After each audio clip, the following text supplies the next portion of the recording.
बताना चाहता हूं अध्यक्ष जी, जब मैं रिसर्च कर रहा था एक बहुत इंटरेस्टिंग चीज निकल कर आई।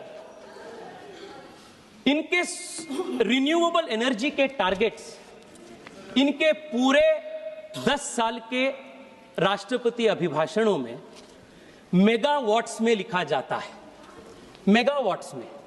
नरेंद्र मोदी जी देश के प्रधानमंत्री बनने के बाद पहली बार गीगावाट्स का ड्रीम ये देश में होता है। नेता बड़े थे, सोच छोटा था। ये कांग्रेस की असलियत। फर्क हम दोनों के बीच में बहुत है। हिंदी के एक कवि के बात मुझे याद आ रहा है अध्यक्ष, सिर्फ पानी व पसीने में बड़ा अंतर है, सिर्फ पानी व पसीने में बड़ा अंतर है, एक पत्थर व नगीने में बड़ा अंतर है। अरे मुर्दा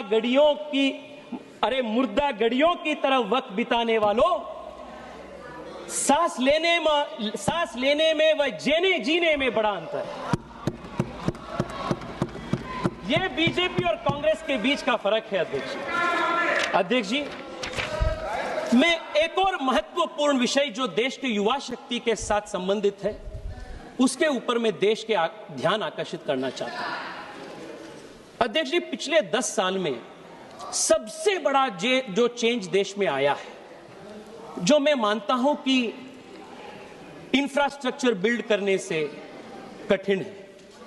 पैसा डाले तो बिल्डिंग्स हो जाता है, इंफ्रास्ट्रक्चर फ्लाईओवर्स बन जाते हैं, एयरपोर्ट्स बन जाते हैं, पर एक देश का, एक समाज का कल्चर चेंज करना, एक बिहेवियरल पैटर्न में बदलाव ले आना, एक एस्पिरेशन में बदलाव ले आना, यह सबसे कठिन चीज होती है अध्यक्ष जी। 10 साल पहले इस देश के युवा का एस्पिरेशन क्या होता था?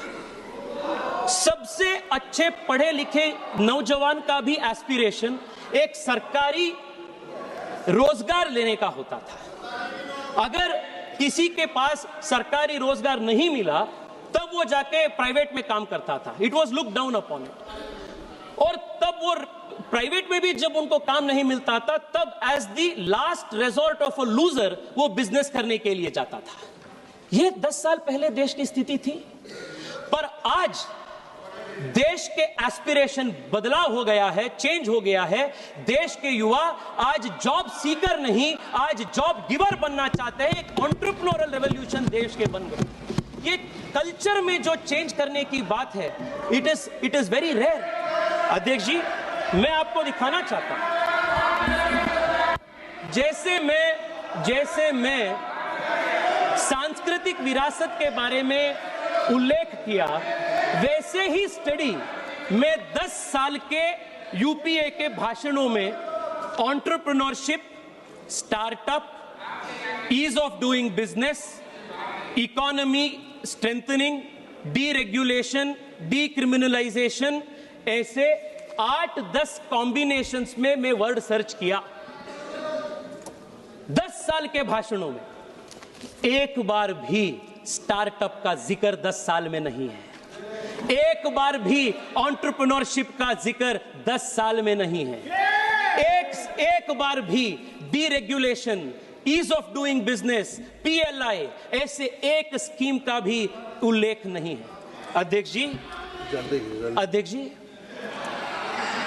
The biggest change that we have seen in the last 10 years is Narendra Modi has given the young of India a new vocabulary of building India.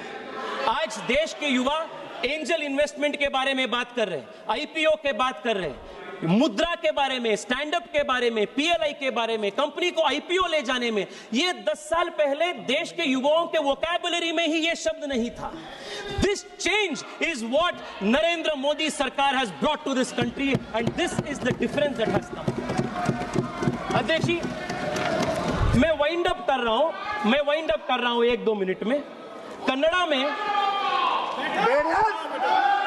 अध्यक्ष जी कहा जाता है, एक कवि ने बोला है, मूरु सागर नूरु मंदिर दैव ಸಾವಿರವಿದ್ದರೆ, ಗಂಗೆ ಇದ್ದರೆ, ಸಿಂಧುವಿದ್ದರೆ, ಗಿರಿ ಹಿಮಾಲಯವಿದ್ದರೆ, ವೇದವಿದ್ದರೆ, ಭೂಮಿ ಇದ್ದರೆ, ಘನ ಪರಂಪರೆ ಇದ್ದರೆ, ಏನು ಸಾರ್ಥಕ ದೇಶದ ಯುವಕರೇ ಮಲಗಿ ನಿದ್ರಿಸುತ್ತಿದ್ದರೆ.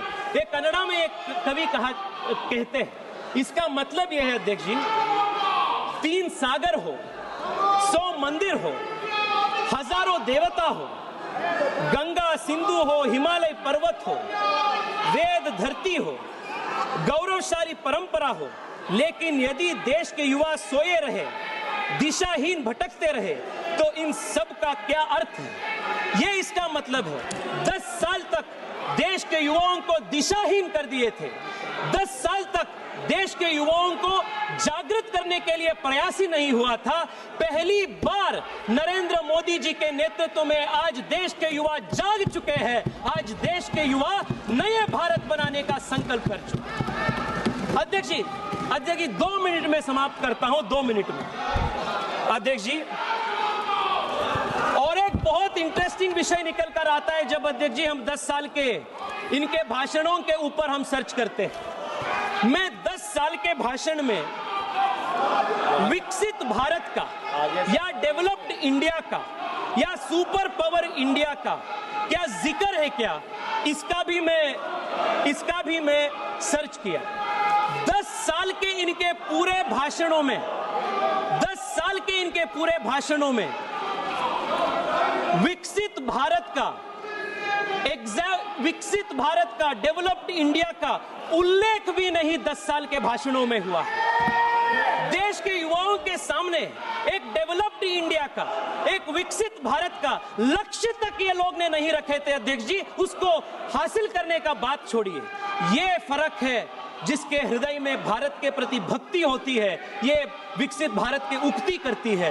जिसके मन में जिसके नियत नहीं है, क्लियर नहीं है, उनका नीति भी ठीक नहीं होता है अध्यक्ष जी। अध्यक्ष जी, मैं अंत में आप सबको कंक्लूड करने से पहले मैं समझ सकता हूं आपका तकलीफ क्या है, मैं समझ सकता हूं आप सबका तकलीफ क्या है। मैं कोई पढ़ रहा था अध्यक्ष जी कि राहुल गांधी जी के नेतृत्व में 95 डिफीट्स इंडिया अलायंस और कांग्रेस पार्टी का लगातार चुनावों में हो चुका है। 5 चुनाव आने वाला है। बंगाल के अपने सभी वरिष्ठ सांसदों ने भी बहुत तकलीफों में जुड़े। मैं राहुल गांधी जी को, इंडिया अलायंस को सेंचुरी का एडवांस कंग्रेचुलेशंस देना चाहता हूं। बंगाल से, केरल से, तमिलनाडु से, हर जगह से भी आप खाली होंगे। हर जगह नरेंद्र मोदी नेतृत्व वाली भारतीय जनता पार्टी की सरकार सामने आ रही है। अध्यक्ष जी, India today is on the cusp of a new economic revolution. पिछले 10 साल में हम फाउंडेशन करने का काम किए।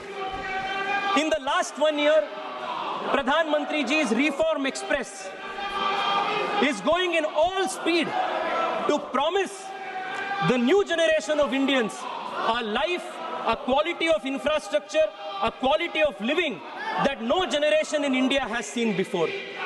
जब उर्सुला वॉन डेर लेyen जी जो आए थे, commissioner of Europe, on the day of the Republic Day, after meeting with the Honorable Prime Minister, she had put a tweet.